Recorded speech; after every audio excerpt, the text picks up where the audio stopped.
Hi, welcome to Get Used to It. I'm Sheila Kuehl. I'm going to guide you through the next hour with three incredible guests, and I would tell you what the show's about if I actually had a title for it, but every so often we get together and try to talk about what's going on in this country, what is the administration in Washington doing or not doing, how does it relate to the lesbian, gay, bisexual, transgender community and the rest of us.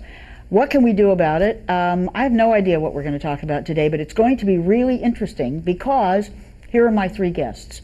First, Torie Osborn, who's the executive director of the Liberty Hill Foundation here in Los Angeles County, and as we say, a longtime activist in lots and lots and lots of things. Secondly, Phill Wilson, who's the executive director of the Black AIDS Institute, in case you can't tell from his shirt. And also a longtime activist in a lot of different community issues and cross-community issues. And my third guest, Rick Jacobs, who we haven't had on the show before, so I want to welcome him for his first-time appearance, who's a senior advisor to Democracy for America and also chaired Howard Dean's presidential campaign here in California. Welcome, Rick. Thank you. Okay, Torie, as usual, I'm going to start with you because I know that you will set the theme for us. There's a lot of things going on in this country and a lot of people worried. People not just in the LGBT community, but people who are not doing so well economically and who are doing worse and worse.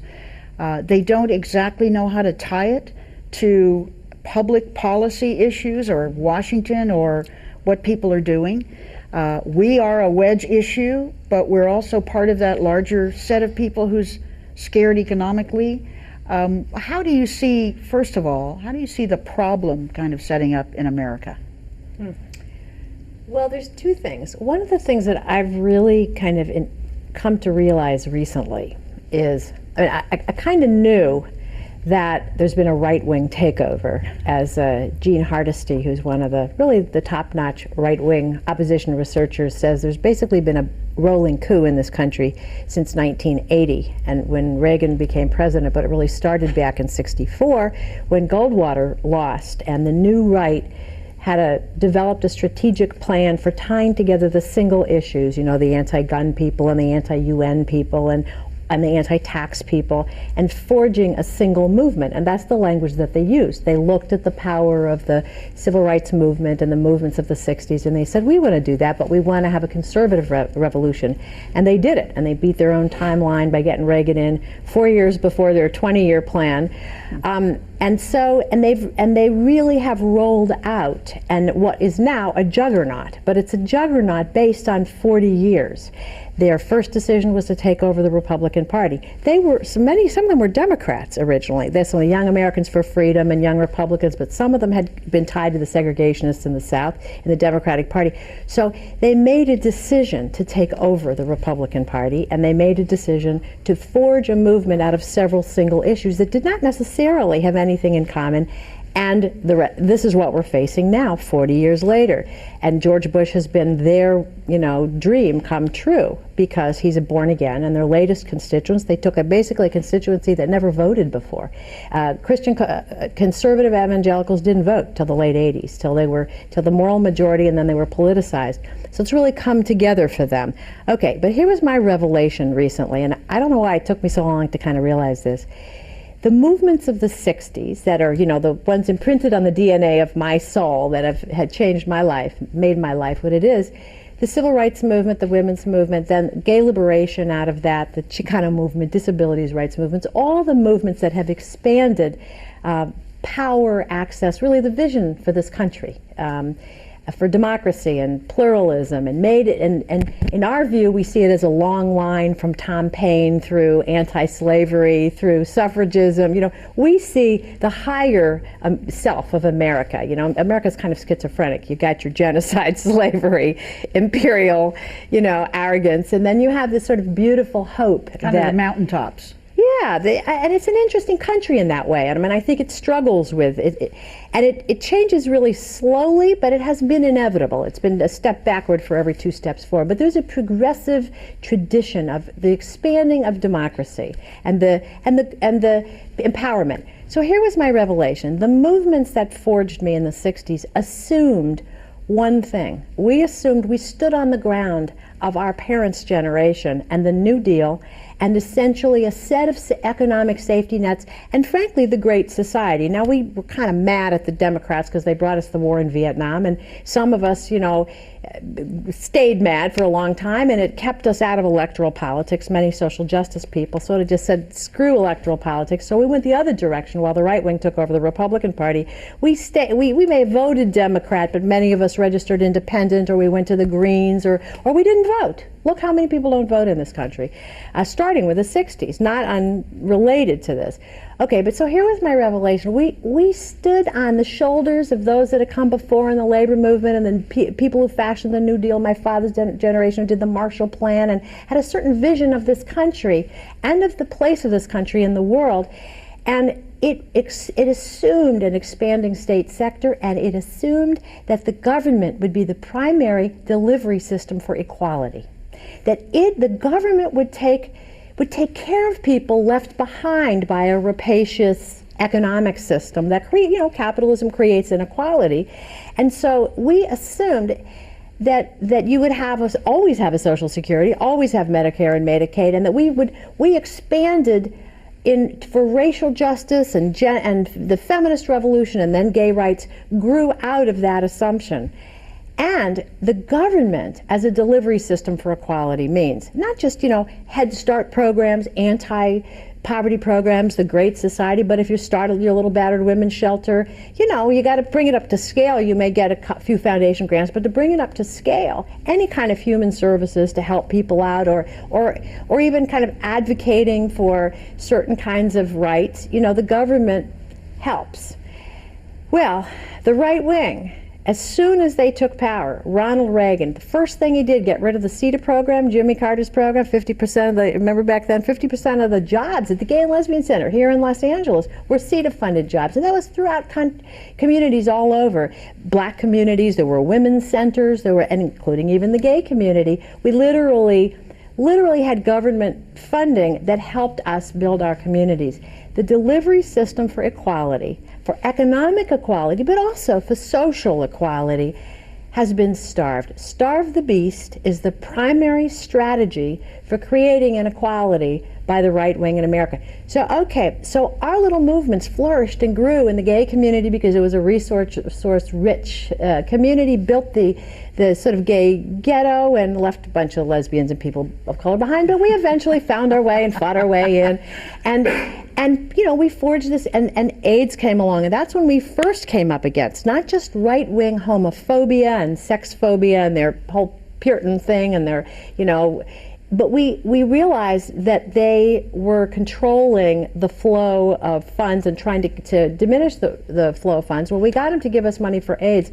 But what's happened is, while we were busy fighting homophobia, and while immigrants and women and people of color and lesbians and gays have been sort of busy fighting on single fronts, sometimes there's been intersections.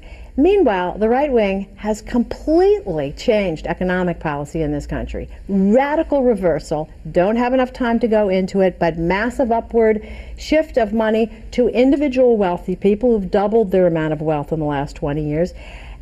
Meanwhile, they've starved the beast of government, essentially, and built the military spending. So it's diverting money from social programs to the military. The war in Iraq is the latest example. So what this means is that there's a way in which not just the economic ground that we took for granted in expanding prosperity, expanding economics, and expanding government, so that we thought, well, hey, we won in, gay people, African Americans, women, we won in, but we assumed that the government would be a partner with us in expanding this vision of America. And in fact, as they took over power, they have shrunk the resources. Well, not only shrunk the resources, if I may, and I want to ask Phill if this has been their experience in the community fighting AIDS, but also in the black community. We had also talked about the growth of the so-called faith-based initiatives, and what that means is not, oh dear, there's religion. not a bad thing. well, but the money going. But wait, here's the thing. It's so interesting. The right wing and the Republicans, because they become the same thing. They did not used to be the same thing. They are now the same thing. The Republicans, Reagan and Bush, tried to stop funding to AIDS, for all kinds of hideous political reasons. But so for a long time they were against. They're starving the beast of government. Well, then they figured out a way to kill two birds with one stone. They could build the infrastructure of their own social movement. Build the infrastructure of the radical right by diverting the money that was coming to AIDS programs, to good women's programs, to good youth programs, to GLBT programs. Take that little, money and feed it to these little church-based abstinence-only programs. They had half a staff person. They were volunteer-run. Well, they now got 25, 30 staff people. Exactly. They figured out to hijack $100 million of AIDS funding every year and build their own infrastructure of their own social movement. Now, in a sense, that's what we did. When we took money for AIDS, now, I ran a social services agency. You would take a little piece of that money, would go to your overhead, or you'd be able to hire staff so that you give people jobs, you bring them into your community or your movement. We were able to fund a whole series of people of color AIDS organizations that created staff positions, salary positions, power bases for a whole set of people into the GLBT community who had been marginalized before. Well, they are doing that, and they're doing it with these, I understand why they're doing it, but with these programs they basically put people's lives at risk, because these are not good programs. These are programs that lie to people about sexuality. And anyway, but it's very clever, and it's like they used to be against services until they figured out a way to take the money and channel it into their own infrastructure through these faith-based programs. But still, I think there's less total money available, and they're sending it somewhere. Is that what you Right, I found? think that point needs to be made, that they're doing both. They're both starving the beast. I'm not sure if Maybe we should stop using that term, I'm not sure I'm comfortable with that metaphor, but they're anti-government. And so they don't want government to do its part, its legitimate part, in the creation and the sustaining of our society. So that's number one. And then what resources are there, they're diverting. Now, what's important, and the difference between this kind of new faith-based, and I call it a new faith-based because it's actually a lie that faith-based organizations haven't been involved in delivering social services all along. Yes. And there's never been a prohibition on churches getting money to do social services. The prohibition has been that you can't discriminate. Now, if you're going to take public dollars to deliver a service, you have to deliver that service and not discriminate. That the price of the meal, or the price of the shelter, or the price of me getting information so that I protect myself from HIV and AIDS cannot be that I have to submit to your proselytation. And so they couldn't proselytize. They couldn't use federal monies to proselytize. And so there's been a breaking down of that division of church and state. The other thing about the new faith-based is that it's not about purely faith-based. It's about faith with an agenda. Mm-hmm. And that agenda, unfortunately, flies in the face of science, and so these abstinence-only programs, so what we have here is we have an expanding abstinence-only initiative going on with HIV prevention in a flat and reducing, overall pot. For example, in the president's new budget, he reduced HIV prevention, okay, but he's expanded abstinence-only programming. What does that say? That says that we are stepping away from comprehensive education around HIV and AIDS. That means that rather than giving young people or anybody more resources, more tools to protect themselves against a deadly disease, what we're doing is we're narrowing the choices, and the choice we're giving them is one that scientifically does not work. And so it's that combination of both dismantling the appropriate role of government, because at the end of the day, I think that many on the right are opposed to the government playing its appropriate role. And that, quite frankly, is the protectorate of the least of us. That's the role that government is supposed to play. And so if government is playing that role, if in fact, AIDS AIDS dollars or health dollars or social service dollars are being used to kind of bring people in from the margins, to increase visibility. And I always said from the very, very beginning that increasing the visibility of gay men in America in and of itself, if you never, ever, ever talk or use the word AIDS, is an AIDS initiative. Because it is the isolation that makes people vulnerable. It's the marginalization that makes people vulnerable to HIV and AIDS. Now, people often talk to me about what kinds of discussions I have with my nephews, and some of the people who watch your show know that I raised my two nephews, and they say, you must talk to them about AIDS all the time. And I said, no, we don't really talk about AIDS all the time. We talk about their future. We talk about what they want out of their lives. And so by empowering people, by giving people a sense of a future and a hopefulness, by breaking away from the hopelessness and the helplessness, you then put people in a position that they feel that they have lives that are worth protecting. And that's the most important AIDS work that you can do. The contrary of that is by magnifying stigma, by institutionalizing hate and divisiveness. What you do is you further marginalize people, you further isolate people, you reduce the venues where people can go to get services to those venues that are hostile to them. And what you do, you create an environment that I'm fearful that we'll see an explosion in HIV and AIDS across this country. But don't you think, not the latter point, but don't you think that some of that is the purpose of shifting this funding, what's left of it, massively? That is, they're not interested in services. They're not interested in preserving people's lives or having them worry about their future. They're not interested, certainly, in our community, except when they can use it as a wedge issue to see if they can't get, a million more votes somewhere by fostering hate. I think the thing that is most stunning to me is how most people refuse to kind of let it in that their government might have such an agenda. Well, I think that is a challenge for all of us, no matter how clear we see the issues. I still see, in America, my America is still an inclusive America. Now, and quite frankly, I think that, we're at a crossroads, as shown by the last election, and people are picking sides and trying to figure out how to move forward to create the America that we want to have.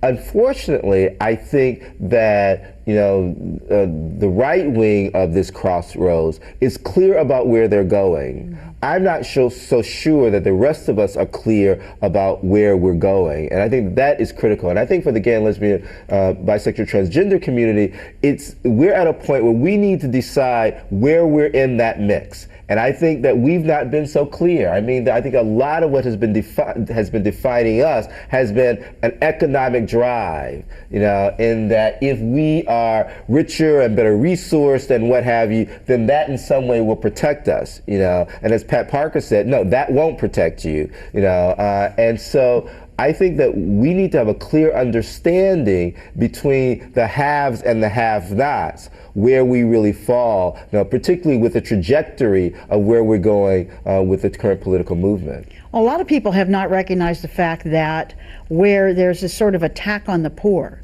or it's worse than an abandonment, because it's really demonization and abandonment really at the same time. People do not perceive the impact on our community as well, having always thought that we were, all these rich people and we'd have dinner and, as Torie talked about in one of her major addresses, which was wonderful, going from visiting with people who were in need to one of our fabulous dinners with, 4 gift bags or whatever. But still, that is not the whole of us. And the work that you've been doing, for years and years really encounters much more than just sort of the rich part of the community. Well, absolutely. And then the truth of the matter is that for so many of us, well, first of all, at the first slice of it, I was talking to someone a little while ago, and they were talking about kind of this divisiveness that's happening in black communities and using gay and lesbian issues as a wedge issue in the black community. And someone said, well, during the civil rights struggles, there were black, gay, and lesbian people, and they still had to sit at the back of the bus. Okay? During slavery, they were gay and lesbian people, and they were still slaves. And so it is not possible for us to kind of to do that separation. And the same thing with the gay community. We are not a monolithic community, and within the kind of the richness of our quilt, that we are, multicultural. We, span the entire economic spectrum of this country. We still get calls from people who are homeless, and we still get calls from people who don't have health care, who have to rely on Medicaid and ADAP programs and what have you. And that is without regard to race, quite frankly. That's in regards to the fact that all of us, and the truth of the matter is, for the vast majority of us, we're 2 or 3, and in the best case scenarios, 4 paychecks away from being poor. And if we're unable to work, many of us are going to fall between the phrase of the safety net that's being shattered in this country. Well, Rick, you were in the middle of the griddle on these issues, certainly before the election, during the election, and now afterward. And Torie says the right wing took over the Republican Party. That doesn't leave much except for maybe the other major party and then others who are trying to inform the Democratic Party. And Phill talking about, what sort of the issues have come down to. What do you see from the work that you're doing now in terms of the aftermath of the election around these issues? I'm going to start with something a little more distant, which I was thinking about particularly when Phill was talking. About a year ago, I had lunch with a guy who was visiting, an investment banker visiting from Russia. And he said, you know what? From 6,000 miles away, your country looks very unstable. I said, well, why? He said, because you have 2 political parties that from a distance don't disagree about fundamental issues, but the people in the country are as divided as I've ever seen.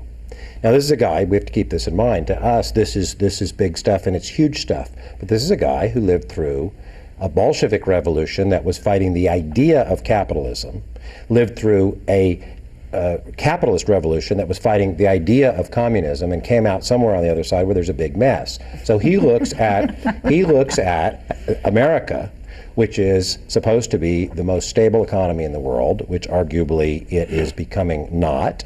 He looks at the system that is supposed to be the most stable political system in the country. If you were to tell the story about the 2000 election, and frankly about some of the shenanigans that went on in 2004, and change the names of the country, the United States would say, we can't deal with Gabon anymore. So this is what somebody from a distance sees. Now you come close and see what happened in 2003 and in 2004. And here's what I see anyway, which is that out of nowhere, in a way, on the Democratic side, on the non-right-wing Republican side, we had a revolution. It was the first time in history, I think literally the first time in political history in this country, that horizontal access to power was gained in some way. Well, what does that mean? It means that people could contact each other without going through a vertical structure. They could talk to each other on the internet. They could, in the case of the anti-war movement or of the stupidity of miring this country in Iraq, they could communicate with each other and say, you know what, we're showing up on the corner of Hollywood and Highland and we're going to have a protest. Happened all over the world. We've forgotten. That was only 2 years ago. It was only 2 years ago. Now, what happened to those people? First of all, I would say that, as Torie said, most of those people, older or younger, it was a very diverse crowd, were not emblazoned with the big D. They weren't Democrats, Democratic Party members. They weren't even politically active to a large degree. They came out and they said, wait a minute, where's the Democratic Party? Look who voted for this war. Democrats. Look who voted for this war. Republicans. Look at my Russian friend. What's the difference? So these people came into the street and they said, you know what? We're going to do this ourselves.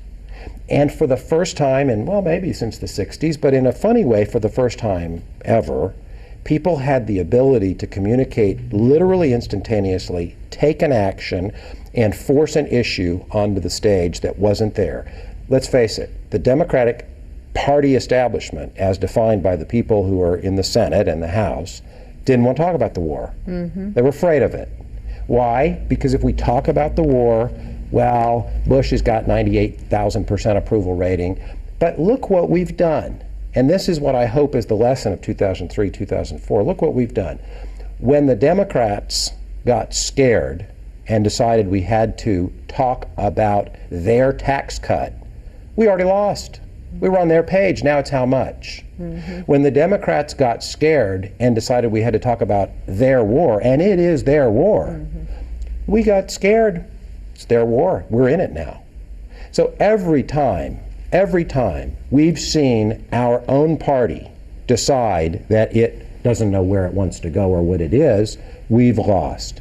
What did we win this time? And what's so exciting to me is this time, and we sure didn't win the election, and we sure did lose Senate seats, and frankly, we sure did lose House seats, and that matters. And if anybody thinks it doesn't matter, talk to Phill Wilson about the cuts that you're seeing, and talk to Torie Osborn about people at Liberty Hill and the grantees that aren't able, frankly, to make ends meet, and talk to Sheila Kuehl about budget deficits in this state that aren't abstract. They're not abstract. They are making this state unbalanced. And if this state becomes unbalanced, it means that the rich people that you were talking about ain't going to have a very good life either.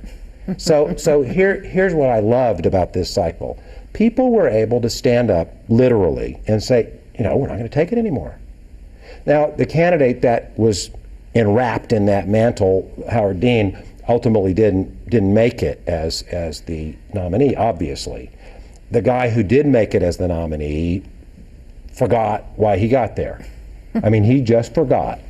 And so I'll speak for myself, and not to fight the last election, but I'll speak for myself and say when somebody, a sort of a quasi-Republican friend of mine said, I didn't know, I'd vote for Bush, so I did, I voted for Bush, thought he'd be better for Israel. So I couldn't answer him, because the only thing I could tell that Kerry was going to do differently was be nice to the French. He had the same plan in Iraq.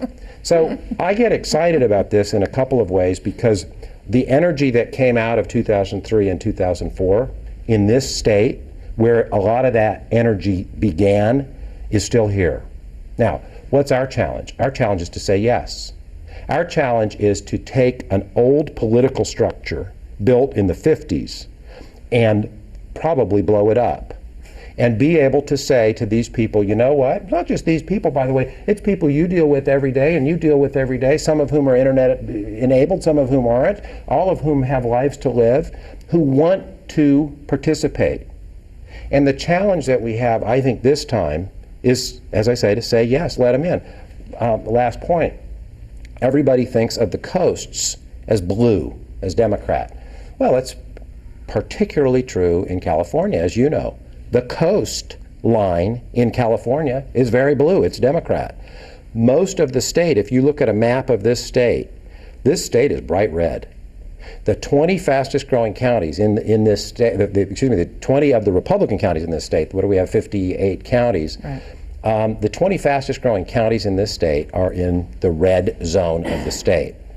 We'll probably have 1 million new people in those areas by 2008. California is not a quote-unquote Democratic bastion. We have 43% of the voters who are registered, which isn't very many of the voters, are Democrat. The largest growing segment of the voting population is declined to state, independent. Mm-hmm. And we see what happens. Now, Democrats take great solace. They usually vote with us. Well, there's this Terminator guy in there, and they didn't usually vote with us that last time, did they? So what I see, again, is optimism in the sense that people who cared, and there were a lot of them, got up and said, we care, and they did something about it. By the way, they did something about it with their wallets, too. Mm-hmm. That's how they changed politics this time, because $25 and $50 and $100 contributions overwhelmed. I think the Republicans were shocked when they saw that. They couldn't believe it. They thought, well, we'll be way ahead in fundraising. So the second point, though, is that the optimism is those people came into the system. The concern is our own system, our own quote-unquote Democratic Party doesn't know what to do with them. Well, there's a lot here, and I want now, if you don't mind, to kind of pretend that we're sitting around the table. We've just all had dinner and we're now on our coffee part. So, interrupt each other, interrupt me, just jump in.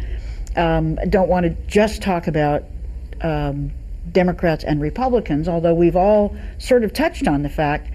But it's interesting because we talk about what a big difference there is when the right wing takes over the Republican Party.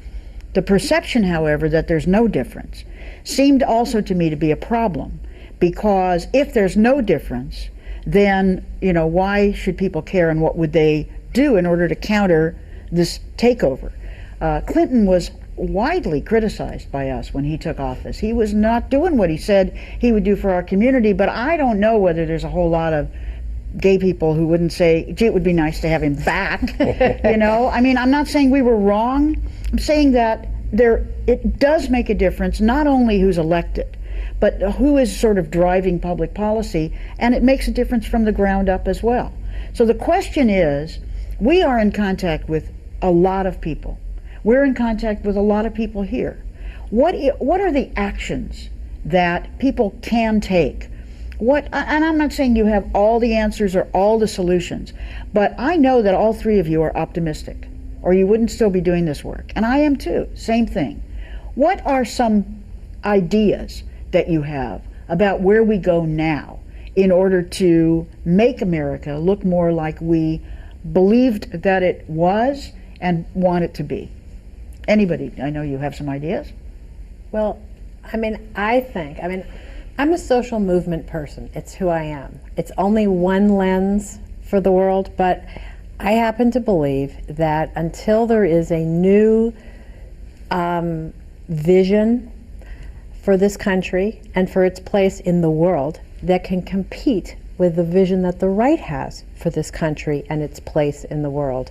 And their vision is very powerful, because when there's insecurity and fear, and yes, the right wing is manipulating people's fear, but there's enormous insecurity, not just the kind created by them, more war, more poverty, more insecurity in the middle class, but the world is changing. Globalization is shifting the economic, everything. People are, there's massive immigration and migration around the world. There's economic insecurity everywhere. So there's environmental instability. There's social instability. The movements of the 60s were liberating to many of us. They were very frightening to people. There was in 15-year period from 1960 to 1975, everything got blown, the old vision of the family got changed. And for a lot of people in this country and elsewhere, between what globalization has done to economic security and the old employment contract, and what the social movements of the 60s did to their sense of world order, racist and sexist and homophobic as it was a sense of a world order. And not world order, but order, and there was expanding prosperity. Everything has changed in the last 25 years. And so I think what the Democrats, and actually to me what has to happen, two things. One is inside the Democratic Party and one is outside the Democratic Party. And outside the Democratic Party, it's the refashioning of the next great American progressive social justice movement. I don't know what the name's going to be. I don't know what name is going to stick. Maybe we should call it the movement again. Well, I'm for that. I'm for like the 60s, the movement. You might do gay liberation, you might do civil rights, but it's the movement. But whatever it is, whether we call it the new great American movement or the justice movement or the peace movement, I don't know what you call it, but the dots have to be connected. There are more people active today between the civil rights and women's movements that came out of the 60s that are getting kind of a little stale, but they're there and they've got some constituency. They've got an older generation of leadership, the MALDEFs and the NAACPs and the NOWs. And then you have a whole new urban justice movement, these kids that are organizing against unbelievable odds in schools in East and South LA and against the criminal justice system, the horrifying over-incarceration of black and brown youth, the work that Liberty Hill's been funding in LA, and it's all over the country. There's a vibrant new, small, fragile, but it's very dynamic.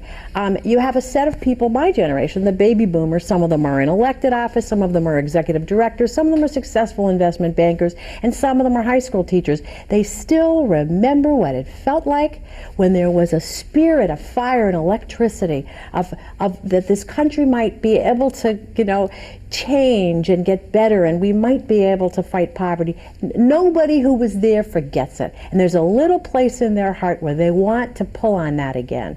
And then there's lots of other people, good-hearted people, who are like going, do we really? Now there's a line of 1,000 people at the soup kitchen instead of 150. Something's wrong. and it's getting worse and worse. So I think there's, inside the Democratic Party, everything that Rick was talking about, because the left didn't do that, and it was a mistake, and the right did it, and they're in power. And the Democratic Party should take, and then I think there's this kind of connect the dots. For the next 10 years, we have to get outside of our comfort zone. If we're running a little battered women's shelter, we need to just not talk to the other battered women's shelters. We got to go talk to the other services that are getting cut. And instead of letting them divide and conquer us, there needs to be coalitions of social service agencies. There need to be coalitions of advocacy groups across their sectors. There need to be cross-class, and we got to be nice to each other. We have to be patient.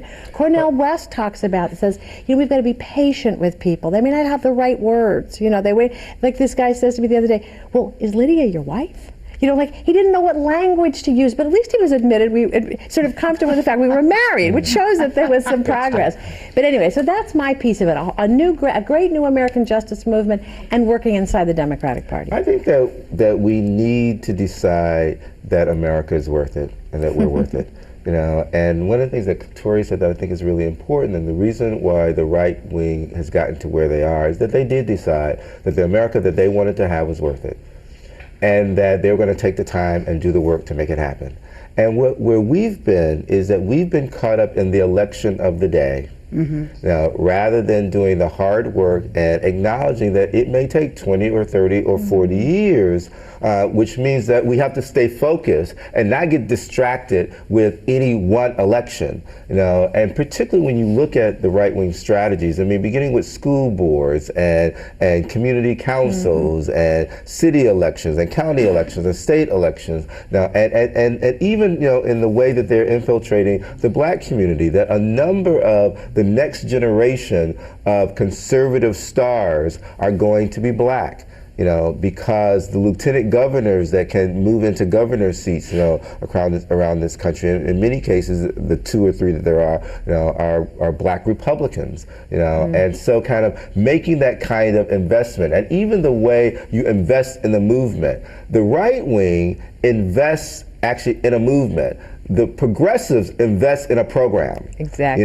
We get funded to do a gay men's project, or a women's project, or an initiative, as opposed to saying, this is an organization that has added value for our community. Let's invest in that organization, and let's make that investment over the long haul. I think that's absolutely right. If you, again, though, look at our own party, not to be too much of a basher here, this state is the, everybody knows it, the richest state in the country. We exported something like $190 million in the 2003-2004 cycle, one election cycle, to other elections in other parts of the country. We invested a dime, a nickel. I don't know how much we invested in our own infrastructure in this state, but nothing. Our own electoral and party infrastructure in this state. Now, we're really lucky. We're really lucky because we have Sheila Kuehl. I mean that. No, I'm serious. We have Sheila Kuehl. We have a few other people, or maybe more than a few other people, who are our leaders in this state, like Sheila Kuehl. But the more time goes by that we only think about the next election, the less likelihood there will be that we're going to have leaders like Sheila Kuehl in Sacramento. Need a pipeline. We need a pipeline. We also, again, somehow, I think what you're saying is right on the money. We need some knitting. We really need to show people, connect the dots, that we're and it sounds cliche, but we're so much stronger when we're all talking to each other and with each other.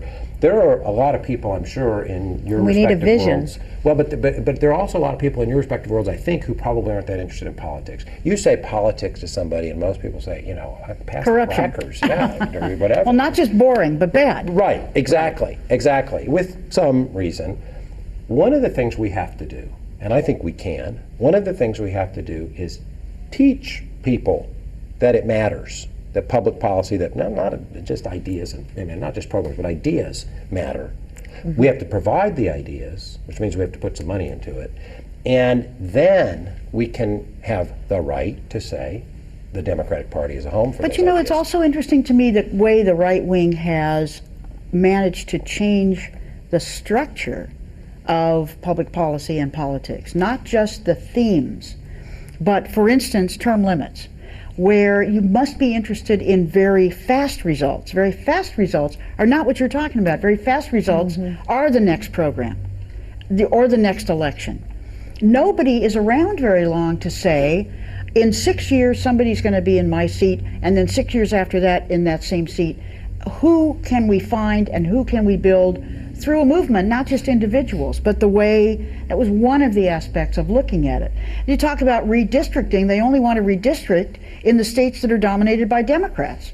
In the states dominated by Republicans, they're very happy to have the legislature do the line drawing because it gets you more Republicans in Congress. It's only in California, clearly, that we want to do redistricting, so we lose seats, you know? The term limits is clearly, unconstitutional. I'm always amazed how it happens, because it's very clear, that it is interfering with the people's right to choose, And what happens in term limits is that because of term limits, there's never an institutional memory in the elected officials. And so the people that our government relies upon to provide the institutional memory are the lobbyists. Well, who has money to pay for the lobbyists? Now, so it's in the interest of the right wing for there to be term limits, because they have the dollars to pay for the lobbyists so that the institutional memory reflects their point of view. But they don't want term limits in Congress. Because they dominate Congress. What I'm saying is, where you find a problem, if you're the right wing, change the structure. Don't think about being consistent. Just change it so that it works in your favor. And I think what you've been talking about is how we work towards a long-term goal together with an idea of how to, not just in politics, but how to accomplish that idea. Well, I'm a one-note band here, but I think that the juggernaut is dismantling things so quickly and making life so insane. I mean, even if you have a middle-class job, what did we hear our friend yesterday's daughter, she's making a boatload of money, very high-level executive, just lost her job like that. The level of insecurity, the 2/3 dropout rates in inner city schools, the average family spends 22 hours less a week, the parents with their kids, than 20 years ago. Bankruptcy rates. Didn't they just get rid of the filibuster yesterday? Didn't I hear on the radio? I mean, the level at which the quality of life, of experience of life in the richest country in the history of the world, and we haven't even begun to talk about, poverty or global poverty, or 20,000 people a day dying of preventable poverty in the world, or what AIDS is doing in Africa, or the 50% of the plant species that are going to be extinct in 2 generations unless we reverse environmental policies pretty damn quick. The level of dislocation, I mean, I could be crazy here, but I feel like there's like massive denial happening because we're so busy in our own little boxes. We're fighting to keep our agency alive, or we're fighting to keep our kids from the streets, or we're fighting to just deal with the emails in our inbox. I mean, pick your struggle at whatever level you are in society. It's so overwhelming, but meanwhile, folks, it's like things are spinning out of control and the center can't hold. You're going to have riots, you're going to have more terrorism, and they are creating more terrorists. Every day this war goes on, I mean, there are consequences. It's like they're creating, like, whatever. But so how do you fight a juggernaut?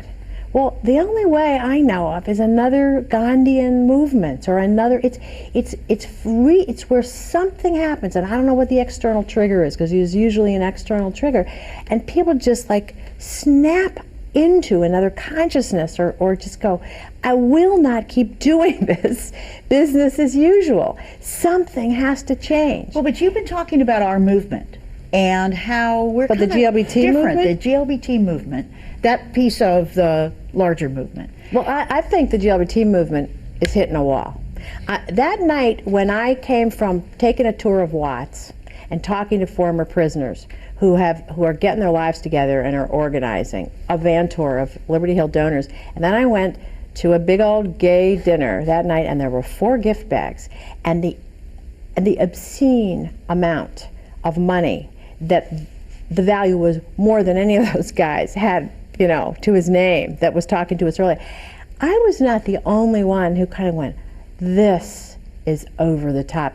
The economic divide, these macro forces eventually penetrate your life. eventually you go, I can't do this anymore. This speed up, this too much work in too little time. I never get to see my kids. I never get to, my heart has shut down because I'm so busy with just trying to get ahead, whatever. Eventually human beings just go, either that or we're just going to all blow up. But what I was going to ask, I think, about what you have said, what you've all said about the pieces of this activism, is we are there, and many LGBT people are in the middle of stuff, and they're feeling beleaguered as gay people. So they identify with being beleaguered as gay people, and that's as far as they see. And what I want to see if we can flesh out is, how do we, in your minds, and how have we encompassed more so that people feel, I can go do this one thing, I can go do that. People don't know exactly what to do. They say to me, Sheila, how can we help you with your health care bill? And we've got this and that, but there's something connected there. What can we do? We have to Again, one of the things that happened last time, we've all heard of Move On and how great it was and it is, and what people thought, I think, about the internet in 2003, 2004, particularly politicians thought, oh good, new place to get money. Well, it was, but it don't work for everyone. Why? It's all about community. Mm-hmm. And one of the things that I think is pretty terrific, and one opportunity we have, is if we can turn the dial just a tiny little bit, and we can communicate, and that doesn't mean broadcast, if we can communicate with people about health care, about a bill. Now, you're right, Phill, that's very short term, but you've got to connect those two things. If the Democrats or progressives truly have a vision for what this state should be, for what this country should be, how much better this country can make the world, which I think we do. I really think we do. We don't articulate it very well. I think everybody, all four of us, could feel that, right? If we can communicate the vision, and then we can find the way to communicate, you can go, you, person who's receiving this email, can go take this flyer, you can print it out, and you can go to your grocery store, you can go talk to your neighbors, you can create a house party. The tools are there. The application hasn't really taken root yet.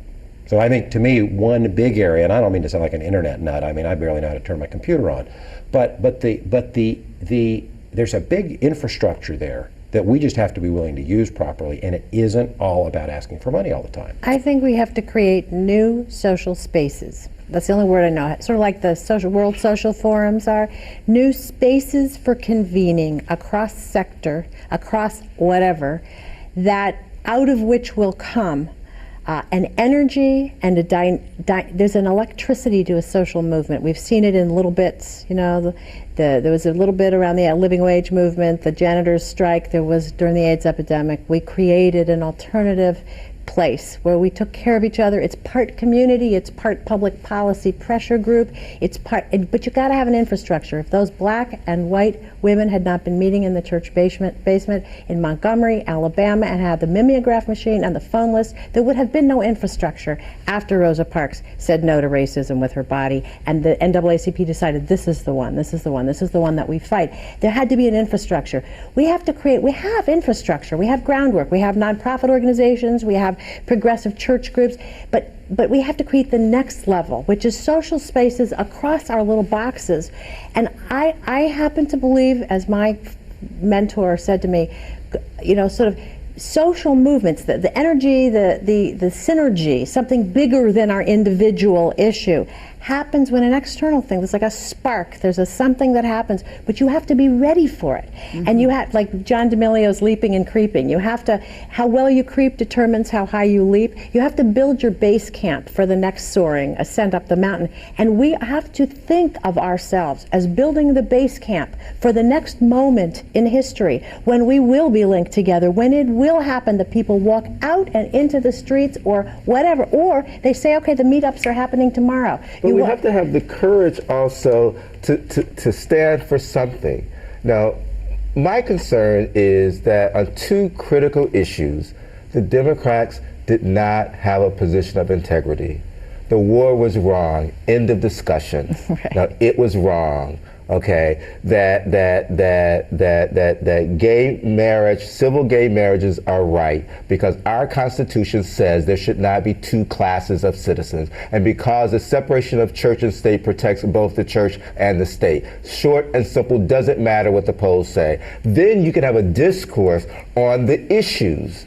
And so we have to have the courage to do that. And when I talk about long term, I don't mean that we should not pay attention to what's happening today. But what I mean is that we should not give up our values. We should not give up our integrity in the interest of a short-term election. Now, because it is because the reason why it mattered that those women were in the basement in the church when Rosa Parks said enough is enough is because enough was enough. It wasn't that maybe it was enough. It was enough. And they knew where they were going, and so it was worth that battle. It was worth an action that they thought was going to take 30 days for them to last a year, because they were clear that we're not going back to the back of the bus. It doesn't matter. Take away my job, beat me, do whatever you want to do. I'm not going back. And that was what informed the Civil Rights Act. I mean, in 1964, at the same time as the right wing was being made crazy, one of the things that made them crazy was the signing of the Civil Rights Act. And it all built on that work, on people saying, they didn't like the Democratic Party too much either, because the Democratic Party was chicken shit then too about civil rights. Even Kennedy was. And, when Dr. King talked about civil rights, he also talked about the war in Vietnam, and everybody was shocked. He was supposed to be just buttonholed, and just talking about race. Why is he talking about the war? When there was economics. Yes, there was such a connection. Strike and that's part of the patience, I think, that you were talking about, not only with each other, but the fact that in order to make a party, which is the other major party in the country, do the right thing, you have to insist person by person on what the right thing is. I think that's exactly what you're talking about, those values. With Howard Dean, look, those guys really didn't think he was going to become head of the party. I really believe that. I really think that this is the beginning of what could be, if there are progressives who are willing to take over, to step in and replace those encrusted old cliques, little clubs that are in charge of most of the Democratic Party operations in many states. You could do a similar thing to what the right wing did within the Democratic Party state operations. Howard Dean is a good start at the top of the Democratic National Committee.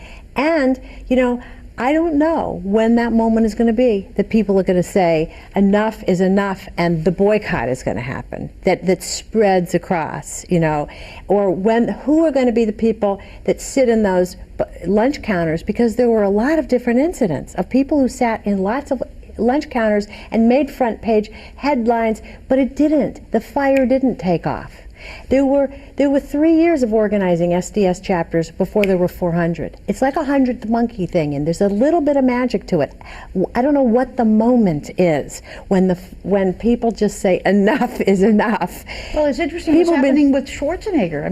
It's happening with Schwarzenegger. Here's a guy who is doing everything the right wing has set out to be done. When people are going, oh no, he's such a moderate. Well, he says he's a moderate, but that's the only indication that anybody has that he's supposed to be a moderate, including saying we're having to starve the monster. Did that sound familiar? But the nurses said enough is enough and followed him around with an airplane, Air Arnold. And all they're saying is, you lied. Tell the truth. And then the teacher said, the nurses are kind of brave. Maybe I could be that brave. They're not doing it quite yet, but they're also starting to say, you lied. You said this. You're doing this, it's a lie. It's like saying the emperor has no clothes. Maybe those are the externalities, different for each person, but bringing us into the fold because of the outrageousness of what's going on. Listen to Air America. That's been giving me a lot of hope. I just have my button turned to, we're in Los Angeles, I know there's a national show, but Air America's in a lot of different cities. Listen to it, it's great. Left-wing radio. It's like, yes, get left-wing talk radio. I think we're at the beginning of something, I really do. This year I celebrate 40 years of social activism, and there's something, my radar is vibrating, and I don't know where it's going or when, but it's you know, it's a mosaic. There's lots of different pieces of it. Everybody will be called. Bernice Regan, Sweet Honey on the Rock founder, said recently in this interview on television, she said, you know, this next movement, whenever it happens, it's going to make the civil rights movement seem like a picnic. It's going to be a struggle because this is really life and death for the planet. And it's their God, you know, it's the fundamentalist God against the Christian fundamentalist God. I don't see the difference. I really do not see much difference between this apocalyptic, fundamentalist Christian God that hates queers and women and democracy and equality for this. I've worked as a social justice activist for 40 years. I don't think so. But and I'll work for the rest of my life. But I feel like something's happening. We're like at the very, very, very beginning. I don't know, what the issue is or what's going to get people out of their speed up and complacency and fear and denial. But I believe it will, because it's always happened throughout human history. It has always happened. I think that we have to tell people and remind people that this is your country. It is your country, and you have a right for it to reflect who you are.